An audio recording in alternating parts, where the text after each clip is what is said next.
Hello everybody, I hope you are doing great and also making a great progress in your life.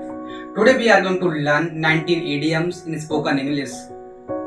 These idioms are extremely important in our spoken English. Now the question arises, why do we need to study of idioms in spoken English? By using these idioms, you can beautify your language, you can make your language more beautiful and effective. You have noticed many people or celebrities, they are not just memorizing isolated words, they just use idioms to just sounding their English language more good and effective. So that's why we are going to learn 19 idioms in today's session. The first idiom that is ABC. ABC मतलब basic information. For example, sir मुझे के बारे में ABC भी नहीं पता है, मैं वहां जाकर क्या करूंगा sir? I don't know A B C about the computer but I will do by going there, क्योंकि मुझे कुछ पता ही नहीं है sir. I don't know anything about the computer, मुझे कंप्यूटर बारे में कोई जानकारी नहीं है sir. Sir I don't have any information about the computer. मुझे उम्मीद आपको ये समझ आएगा। Second idiom that is herculean task, something which is very difficult. किसी काम को करना बहुत ही क्या है, मुश्किल है। इंग्लिश सीखना इतना मुश्किल काम भी नहीं है। Learning English is not a herculean task, कोई भी सीख सकता है। Anybody can learn English at the age of 75 years. Anybody can do this, it doesn't matter. This is not a herculean task, ये कोई मुश्किल काम नहीं है, anybody can do this. Third idiom है that is hard nut to crack, मतलब लोगे चने चमाना, something which is very difficult to do. It means herculean task and hard nut to crack, both two idioms are having similar meaning. On the place of Herculean task, you can also use hard nut to crack.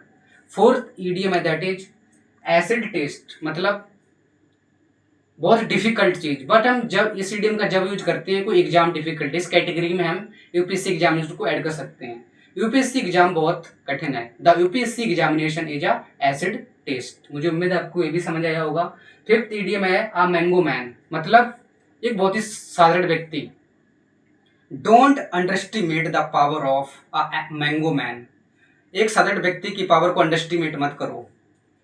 Six idiom that is a big gun, आपने हिंदी में अक्सर सुना होगा कि क्या आप तोहफी हो, क्या आप कोई उंडो, ऐसे आपने कैजुअल टॉक में सुना होगा। Mister Sharma is a big gun in our city, you are big gun in my city. मुझे उम्मीद आपको ये भी समझ आया होगा। Seventh idiom that is a man of words, एक ऐसा व्यक्ति जो अपनी जुबान का पक्का है। Mister Sharma is a man of words, he will surely do it if he has decided to do something new. वो जरूर करेंगे अगर उन्होंने डिसाइड कर लिया। मतलब अ मैन ऑफ वर्ड्स मतलब जुबान का पक्का। एट्थ इडियम है अ मैन ऑफ लेटर्स, मतलब स्कॉलर, मतलब highly knowledgeable person, erudite person. Mister Sharma is a man of letters in our city, he has commented once, he will surely do it because he is a man of letters. Ninth idiom है fancy price, मतलब मुंह मांगी कीमत देना। Sir मैं इसकी मुंह मांगी कीमत देने के लिए तैयार हूं sir, I am ready to give at any fancy price, मुझे चाहिए किसी कीमत पर। I want at any cost, I will buy it, it doesn't matter.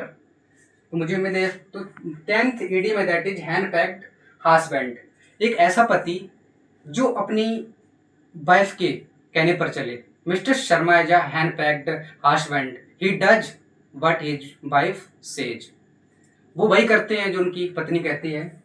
11th है हमारा इडियम्स टू वन फिंगर, इस इडियम का हम जब यूज करते हैं, अगर आप ये करोगे तो आप परेशानी में पड़ जाओगे। If you do this you will one your finger, if you do this you will one your finger, अगर आप ये करोगे तो आप मुश्किल में पड़ जाओगे। Make castle in the air, मतलब हवाई किल्ले बनाना, मतलब आपको बेसिक तो आता ही नहीं है लेकिन आप कुछ ये सोच रहे हो, पहले आप ग्राउंड लेवल तक काम करिए, हवाई किल्ले मत बनाइए। First working on the ground level, first work on the ground level, don't make castle in the air. मुझे उम्मीद है आपको 12th इडियम समझ आया होगा। 13 idiom that is a snake in the grass, ये तो आपने सुना ही होगा, आस्तीन का सांप। रॉन एक आस्तीन का सांप है, Ron is a snake grass, Ron is a snake grass. 14 idiom है बिट अबाउट द बुश, मतलब घुमा फिरा कर बातें करना। आपने कई लोगों को मतलब देखा होगा, you have saw many people they don't talk straight forward, they just talk bit about the Bush. घुमा फिरा के बातें मत करो, don't talk bit about the Bush, सीधे बात करो, जस्ट टॉक स्ट्रेट फॉरवर्ड, ठीक है ना। 15th ईडियम है बी कप ऑफ टी, किसी की बस की बात होना। सर इंग्लिश सीखना मेरी बस की बात है sir, this my cup, English learning is my of cup of T. और आप कहते हो सर इंग्लिश सीखना मेरी बस की बात नहीं है। Sir this is not my cup of T, learning English is not my cup of T. अरे इंग्लिश सीखना आपकी बस की बात है, learning English is your cup of T, learning English is your cup of T. मुझे उम्मीद है आपको ये भी समझ आया होगा।